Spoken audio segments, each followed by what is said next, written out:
بعد بحث وتدوير كتير ومقارنات ما بين الموبايلات، ده هو احسن موبايل تحت ال5000 جنيه، واللي هو يعتبر ارخص موبايل ممكن تشتريه ومتبقاش مشلول وانت بتستخدمه، اللي هو تبقى تستخدمه يعني بتعتمد عليه، ما يشيلكش من الاخر يعني. والموبايل ده هو الريلمي نارزو 50 اي. ازيكم يا جماعه، عاملين ايه؟ اتمنى كلكم تكونوا بخير. ناس كتيره جدا جدا جدا بتدخل تسالني على موبايل كويس تحت ال5000 جنيه، وانا للاسف مبقاش عندي رد يعني بعاوز افهمه ان ديت، يعني هو فاهم ان دي 5000 جنيه، يعني 5000 جنيه، يعني على اسعار زمان دي كانت 5000 جنيه فعلا. لكن يعني انا عايز اقول له دي $100. $100 ده يعني ما يجيبش موبايل. ففي ناس كده مش فاهمه الموضوع ده. هتلاقي موبايل في السعر ده، هتلاقي، لكن مش هتلاقي موبايل تعرف تستخدمه، مش هتلاقي موبايل لا يعني تعرف تستخدمه وتعيش معاه. يعني هتجيب مثلا موبايل، هتلاقي مثلا بمعالج هيليو B35 ولا G35، اللي هو ايه؟ طب انا مستني الفيسبوك يفتح، مستني الجهاز يفتح، هتقعد بقى عايش الحياة المأساوية دي. الموبايل هنا اهم حاجة فيه في السعر ده المعالج والسوفت وير، ودي حاجة موجودة في الريلمي نارزو 50 ايه. وخلينا نبدأ الكلام بالديزاين. الديزاين هنا ديزاين عادي جدا من البلاستيك، في زي كده نص الجهاز كده، من نص كده واخد زجزاج كده، شكله لذيذ الصراحة، ما فيهوش اي مشكلة بصراحة. عندك هنا نافذة الكاميرات واللي فيها البصمة، كلام لذيذ، فكك من كل الكلام ده مش مهم، هو ديزاين عادي مفيهوش اي حاجه مميزه. الشاشه هنا 720 بي 60 هرتز، شاشه اقل من العاديه كمان، شاشه ما فيهاش اي حاجه. شاشه، انت فاهم، شاشه وخلاص. حواف كبيره ماشي، ووتر دروب نوتش ماشي، كل دي حاجات رخمه هترخم عليك. ولكن خلينا نركز في الحاجات المهمه دلوقتي. زي ما قلت لك، المعالج والسوفت وير. المعالج هنا هو الهيليو G85. المعالج ده معالج كويس، معالج هتعرف تتعامل معاه وتشغل عليه البرامج اللي انت محتاجها، فيسبوك بقى، انستجرام، واتساب، الكلام ده هيشتغل معاك من غير مشكلة. بالذات على واجهة ريلمي، واللي هي تقريبا نفس واجهة اوبو. الواجهة دي يا جماعة واجهة خفيفة جدا وهتريحك في الاستخدام، مش زي واجهة شاومي مثلا او واجهة سامسونج برضو تقيلة شوية.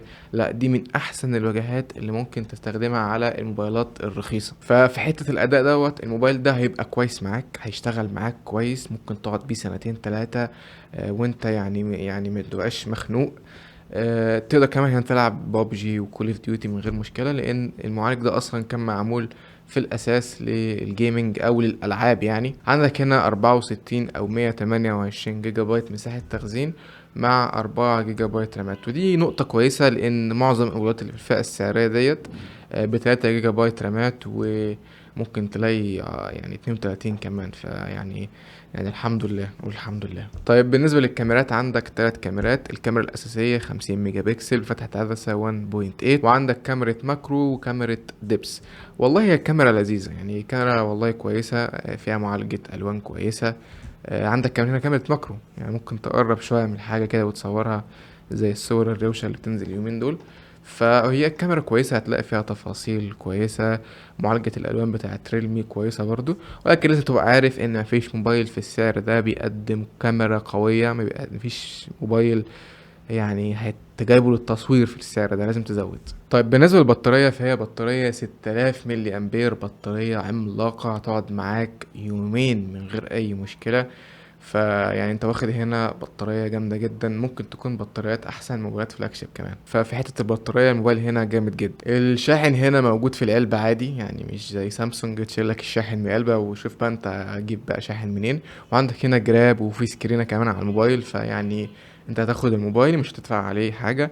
موبايل اقتصادي اقتصادي يعني، مفيش كلام. بس تخلي بالك ان انت هتشحن الموبايل وانت نايم، لانه بيطول جدا في زمن الشحن، البطارية كبيرة والشاحن 18 واط، فلازم تحطها قبل ما تنام عشان ما تتسوحش يعني. طيب بكام بقى الموبايل دوت؟ الموبايل ده عامل ما بين 4500 جنيه ل 5000 جنيه. وصدقني مش هتلاقي اي حاجة في السعر دوت بتقدم لك نفس المواصفات او نفس الاداء ده خالص. كل الموبايلات اللي هتلاقيها في السعر دوت موبايلات هتجيب لك شلل، وهتجيب لك جلطة من كتر البطء بتاعها. فمفيش احسن موبايل ده في السعر ده صدقني. وبس كده، دي كانت كل حاجة الفيديو النهاردة.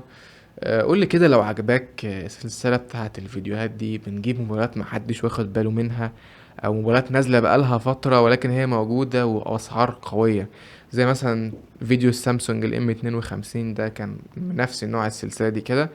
مش شرط يكون معايا الموبايل زي ما النهارده كده انا معيش الموبايل، لسببين: إن الموبايل ده نزل اساسا بقاله فتره طويله وهتلاقي الناس اصلا عامل مراجعات، ولكن انا بفكرك بس مع وضعه الجديد في السوق بعد تغير العمله وتغير سعر الموبايل نفسه، لان الموبايل نازل بقاله فتره. بس كده، دي كانت كل حاجه الفيديو النهارده. اتمنى الفيديو يعجبكم، واعمل لايك، اعمل لايك واشترك في القناه. بس كده، سلام.